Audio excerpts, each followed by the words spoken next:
still hiding your confidence because your outfit isn't doing the talking? My name is Wuraola Ubaka. I am called your profitable fashion coach because if your business isn't making money, why are you even in business? At Wura, we don't just make clothes.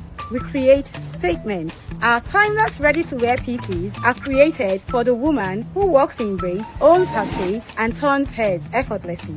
And if you are a fashionpreneur struggling to turn your talent into real income, especially if you are stuck in bespoke and want to transition to ready-to-wear, the Profitable Fashionpreneur Academy is your next step. We teach fashion creatives how to structure, scale, and sell profitably. From the woman who wears it to the woman who makes it. Confidence and profits go hand in hand. Wura dresses you. The PFA builds you. So come, join the movement. Wear confidence and build profits with Wura and the Profitable Fashionpreneur Academy.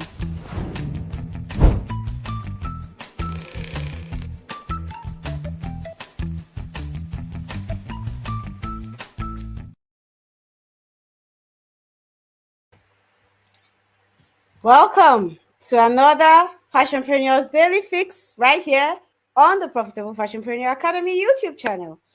Before you celebrate that sale, let's check this. What are the things you should check before you celebrate a sale? My name is Wuraola Ubaka and I am called your Profitable Fashion Coach because right here in the Academy, we say that if your business is not making money, why are you even in business?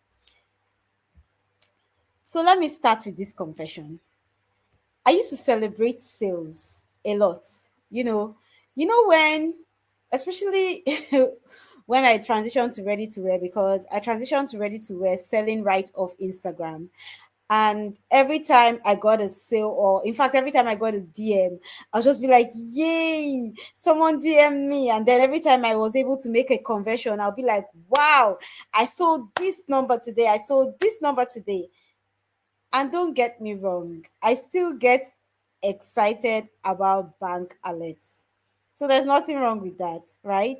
So every client that paid made me feel validated. It made me feel seen. It made me feel like, the joy I was putting into the world was being felt. It made me feel that my product was actually being understood. So sales matter. Every time that I mentor, I say sales cure all. Sales are literally the singular most important thing in your business. So the purpose of this live is not to tell you not to make sales. Please make sales. Make as many sales as often as you can. Market and sell, because that is what your business, that is what is going to keep you in business. But now I'm saying that let us look beyond that, because there was something I did not understand early enough. Thank you for the like. Yes, like, subscribe, comment. If you're live right here on the stream, please drop a comment. Tell us where you're streaming live from. I'm streaming live right here from the city of Abuja, and it will be nice to know where you're streaming live from. So, what I didn't understand early enough was that not every sale was necessarily good news. Because, sometimes your revenue can increase, but your stability can reduce. And the truth is that this is the part that nobody tells you. So tonight, I want to show you something powerful. Before you celebrate that sale, there are some things I need you to check. So stay with me. You want to stay on this live so that you see the indices that you should be checking every time you are celebrating a sale. So why do sales feel like success in the first place? Because sales feel like proof. And somehow in fashion, and with any other business really, you're wired to like that proof, to like that validation. Like I've said, it will make you know that people like your design. It makes you know that your marketing works. It makes you know that your brand has started gaining traction, especially if you're just newly transitioning, or if you're just coming into business, or if you're just going into a different marketplace field. So let's say you used to market a lot on Facebook and you're moving to Instagram, or used to market a lot on TikTok and you're moving to Facebook, whatever be the case. The first day you get a sale from that platform, you're like, whoa, come on, we're in business. So, yes, those sales make you feel wanted, then make you feel validated. So, what do? We take screenshots. We announce sold out. We say, the candy boo is now sold out. Oh, shit, you know. But even if that thing that we have is only one piece, we shall say it's sold. Abi it's sold out. It's sell, Abi no sell, it's sell. So, yes, we are happy that it is sold out. But here's the quiet question underneath that I need you to pay attention to. Did you actually make money from that sale? Or did that sale just make you busy? Because those two are not the same thing. So, here are some things that you must check every time you have a sale. Before celebrating a sale, pause and ask yourself, what was the actual margin? So, what was the profit margin on that sale? Not the price, not the excitement, not how much entered your bank account. After we have done all the calculations we need to do, how much profit is left? That is what I want you to understand every time you celebrate a sale. Because at the end of the day, your profit margin is what ensures that you stay in business. So if you're making sales, for instance, and those sales are not covering your costs, you're going to be making sales, but you're going to soon find yourself out of business. So it's not just about making sales, it's about making sure that those sales are covering your cost. So let's make this super simple and super practical, because I want today's life to be practical and I'm trying to not make it too long so that we can stay true. No, this is not pre-recorded. Hello, Tumblyland.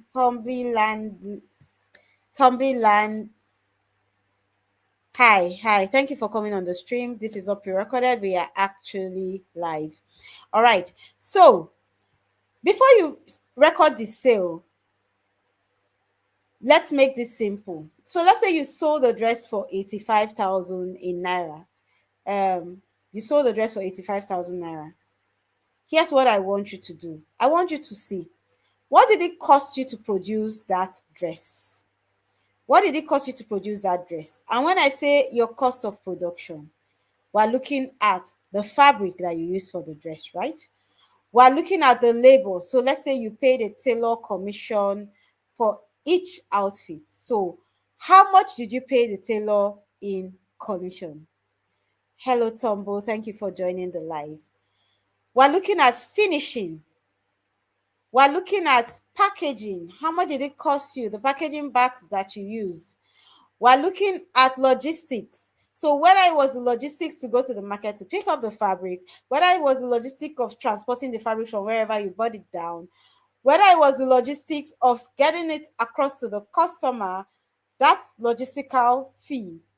How much was it? Then, if there was an error that needed to be reworked, what was the cost of that error? And of course, the cost of errors may not necessarily be in money, it may be in time. But of course, we know that time is money. So, how much time did you use to rework the dress? And what was the value of that time, right? So, if your real cost was 85,000 naira, that was the price of the dress, and you finish calculating and you see that everything you've calculated, your cost came to, let's say, 70,000 naira. You did not make 85,000 naira. You actually made 15,000, because we are going to now take out 70 from that 85, which was your selling price, which means that your margin of profit is 15,000. Now remember, we haven't even added operational expenditure. And when you are doing pricing, you need to differentiate between cost of goods and operational expenditure. So now, what does your operational expenditure entail? you have your lights, you have your machine, your machines, your sewing machines are operational expenditure. They are depreciating, so you need to pay attention to that. You have things like staff salary. So let's say you have an admin manager, you have a content creator, you have a cleaner in the facility. Those people are salaried workers. So your staff salaries form part of your operational expenditure. Let's say you ran ads to get those people who bought from you. Those ads also form a part of your operational expenditure. Let's say you are renting a store, or even you even bought a store, whatever be the case, but your location is also part of your operational expenditure. So now, let's say you divide that operational expenditure against the entire number of things you made that month. So let's say February, in February. So let's say you made 100 dresses in February, and the total of your February operational expense is 100,000 naira. So that will come to 1,000 per dress. Again, this is hypothetical. We all know that depending on the volume of things you move, operational expenditure fluctuates per time. So if you allocate that operational expenditure or your operational overhead per piece, and let's say we've calculated 1,000, so you added 1,000 to your 70,000, so you have 71,000. So it means that your net profit is actually 15,000, right? Now, it may be even less, because let's say you now send it to the customer and the customer has to send it back. Oh, I'm sorry, the length is too long. Could you cut it a little? Could you take it out a little so that it can be more roomy? And then you now have to pay cost of logistics again. You now have to pay the a tailor to rework it again. That may even go further to reduce, that's your cost. That's your profit margin that you think you've made. That's 14,000 naira now, right? You may still reduce it further. So the question you will now ask yourself after all this is that this 14,000 that I made, if let's say you now sold maybe 20 dresses at the end of the month, so you have 14,000 by 20, 14 by 10 is 140, 14 by 20 is 280, so you made 280,000 in your margin, in your profit margin, not in revenue. We're talking about profits now. So of course, sales speak to revenue while margins speak to profits. So you made 280,000 naira in profits. Then you ask yourself that, okay, after everything I did in February, this 280,000 naira, does it make sense? Let me even analyze it. Is it enough for the pressure that came with the orders I took? Is it enough to carry me through the month? Is it enough to sustain the future growth of my business? And these questions are not to discourage you, they are to make you aware, they are to enlighten you, they are to bring you into the knowledge of the things you should be paying attention to. That's actually what we do on the BFA Daily Fashion Fix. So I want to make sure that before you celebrate, your celebration is mature, like you don't cook, you don't done. You get it? So sales are step one, but your margin is the second step. Your margin is step two. So when we look at the example I've just given, you may realize that a lot of us as fashion founders are not underpricing because we are careless. We actually underprice because we don't calculate fully, or you may even calculate fully. Maybe you calculated fully, and the last time you calculated fully was maybe beginning of last year, or beginning of or maybe shortly before Christmas last year, and the prices have still since changed. So maybe the price of fabric in the market increased. Let's say the price of GIG or JHL or whatever carrier you use increased. Most of them increase their prices every year. Let's say the price of trimmings and all that increased. But You are using that calculation you did last year for this year. So your price for that item of last year remain the same this year. But meanwhile, everything else has gone up. So guess what? While we are celebrating the sale, our profit is shrinking quietly. Our profit is shrinking quietly. So this is actually what makes a lot of businesses, not just fashion businesses, this is what makes some businesses feel busy but still financially tight. And we really explored this, yesterday during the live. So this is how businesses feel busy but still financially tight. Because many times it's not a question of lack of customers, it's a question of protection of margin. So if your business is feeling busy, but you are still feeling like you need leverage, you need a push, like something is not happening with my numbers, the numbers are not adding up. So your business is being busy, but the numbers are not adding up. You need to check your profit margin.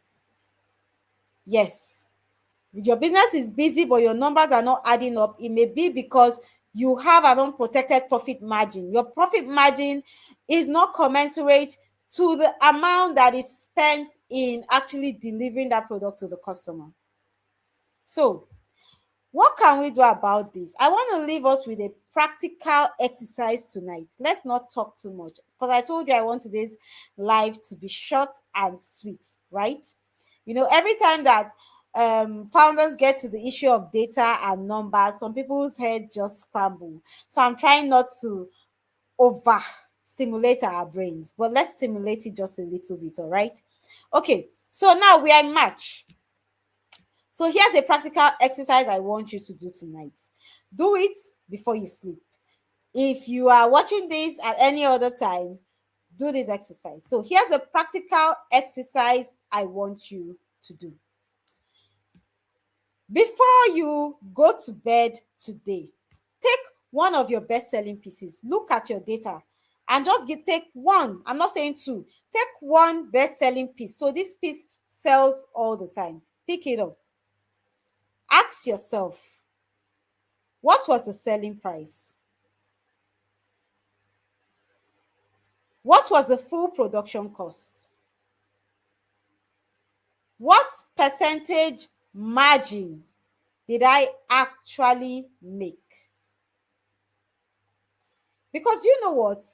If you don't know that number clearly, that is where you need to start from. That's your starting point. You cannot celebrate sales if you don't know your profit margins. So if you don't know that number clearly, start from there. Don't start from marketing. Don't start from new collection. Don't run more ads. Fix the margin problem. Because what I normally say to my mentees is that this is like throwing lipstick at a pig. You have people coming for one-on-one sessions and they are wondering why they are selling but they are not making money. And I say, okay, let's go into your numbers because I'm the data queen. So when you come to me, I say, okay, let me see your data and let us analyze this data to see what is making you not make this money. And most times when I get into the data, you can easily see how that business is struggling despite making sales. So I don't want you fixing anything apart from your margin if you are hearing the sound of my voice tonight. So your starting point is your margin. How much did I actually make from this item? Because until the day that you pay attention to your margins, you may just keep running on a hamster wheel. So busy without profits. Now, if today made you realize that you are not tracking your margins, that's not failure. All is not lost. That's why we are here, right? That's why the PFA here. So if you realize that you are tracking your sales but you're not tracking your profit margins, it simply means that your pricing and profit process is yet to be documented. And that's actually exactly why we created the pricing logic template inside the Fashionpreneur SOP bundle. Because we know that many times people price by emotions and then later justify. But we don't want you pricing that way. We want you to price logically based on data and set a margin based on data, because that's the only way we can build profitable fashion brands. And of course, if all this English I'm talking is too much for you, don't bother. That's why I'm here. I've created a solution. So that your pricing logic template is a plug and play template, because you don't need to figure it out from the scratch. We don't do that here. You don't need to figure it out from the scratch. You just need structure. So you pick that plug and play template, and then you write out all the operational expenses, you write out all the cost of goods, you write out your profit margin, you write out how much the selling price was, you write out the difference, which is, what you are getting out of the dress. And there are many other things in the template. You are able to see how to calculate your operational expense, and you're able to see how to calculate your cost of goods, and you're able to see how to even have a reinvestment strategy. So the pricing logic bundle is actually, so the pricing logic inside the Fashionpreneur SOP bundle is actually something you want to look forward to. If you take nothing else from this live, remember, you don't need to figure it out from the scratch. You just need structure. You just need structure. So your pricing, if your pricing is structured, you would know just how much you are making in profits, not in revenue. And of course, if you are ready to go deeper into strategy, you're ready to go deeper into scale, we offer one-on-one sessions for your fashion businesses, where we come into your system and we diagnose it, and then we create action plans that push you from one revenue level to the other. And also, within the PF Ready to Wear Bootcamp, we have created an implementation system that helps protect your margins to ensure that you are not making money but losing it all in your systems and in your processes. Remember, sales are exciting, but profit is stabilizing. So before you celebrate that next alert, I want you to check your margin. All right, thank you for joining us on today's Fashionpreneur Daily Fix series. This is the Profitable Fashionpreneur Academy, where we help fashion entrepreneurs scale from one revenue level to the other. We also help fashion entrepreneurs who have been stuck in the bespoke rat race start, scale, and transition into profitable, ready-to-wear brands with confidence and clarity. Tomorrow, we are going to be exploring this topic. Revenue is loud, but profit is quiet. Because this whole week, we are talking about pricing and how it affects your profitability, and how we can create systems that help protect your prices, protect your profits, and protect your margins. And as always, I remain your one and only profitable fashion coach. My name is Wuraola Ubaka. And you need to always remember this: if your business is not making money, why are you even in business? Have a good night, fashionpreneurs, and I will see you tomorrow.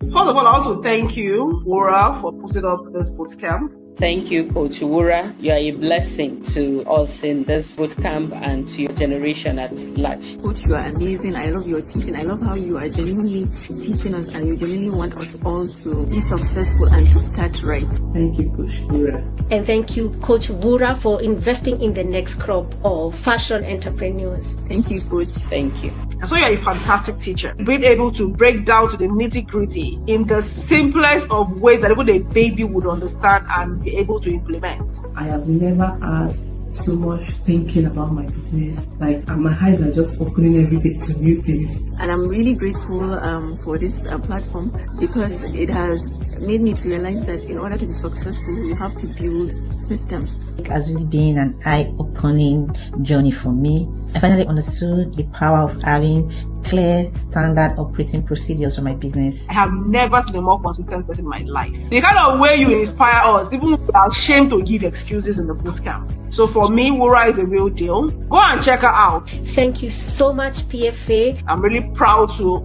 call you my coach. Thank you, Coach Wura. God bless you.